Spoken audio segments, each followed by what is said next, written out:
Today's Midday Kentucky cooking segment brought to you by Creative Kitchen and Bath, where you will always cook in style. Welcome back to Midday Kentucky. Chef Allison Davis here in the Wild Time Kitchen, and Troy is MIA. No, he's over at the station, and I'm cooking by myself today, and we're going to be making one of my favorite summer dishes. All week we've been talking about just summer dishes, and one of the favorite produce of the year right now, heirloom tomatoes. You can go to the farmer's market and you can actually find a beautiful variety of tomatoes, and we're going to make a caprese salad.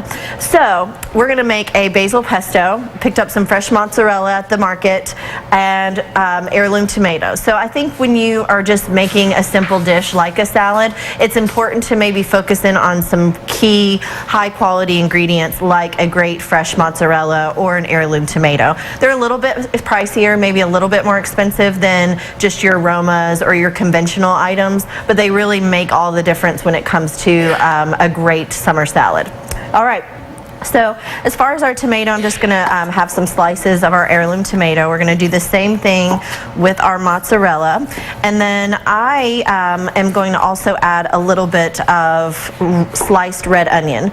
And I went ahead and did that just so I wouldn't cry on TV, because there's that fun gas that's released whenever you slice onions. And if you wear contacts, your eyes are protected, but I don't. So I'm just not going to cry on TV today.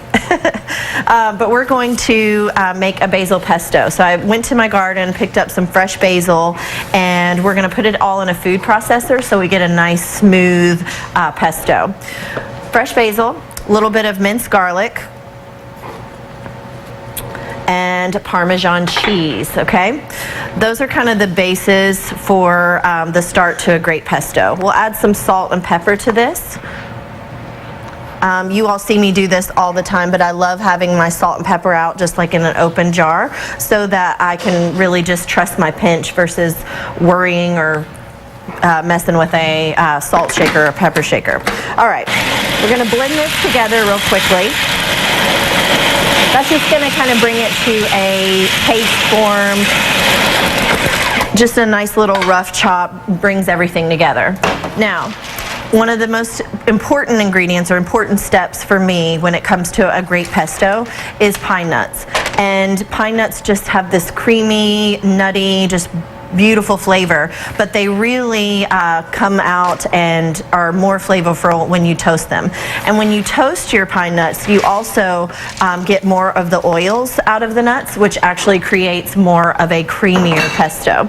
So we're going to add that in. We're going to continue to blend this.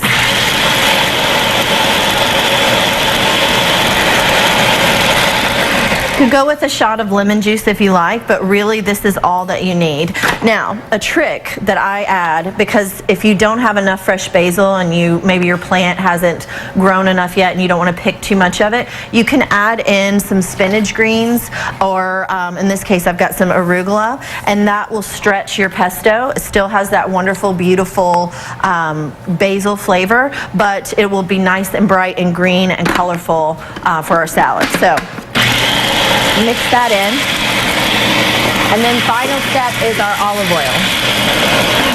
I go through quite a bit of olive oil, as you can tell, but one thing to note when you're buying olive oil, if you find it in a metal container, it actually helps protect the olive oil from light. So I always look for it in one of these jars versus like a glass bottle. All right, so we're gonna blend this and just slowly add in our olive oil. The olive oil really takes it from that thick paste to more like a sauce.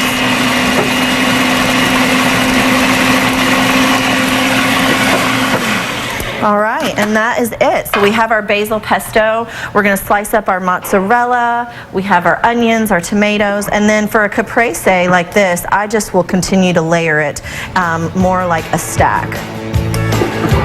So we've got our tomatoes. We're going to throw this together, and you guys are going to find my recipe on our website at wtvq.com/recipes. And you can also find me on Instagram at Chef Allison Davis, and we'll be right back after the short break.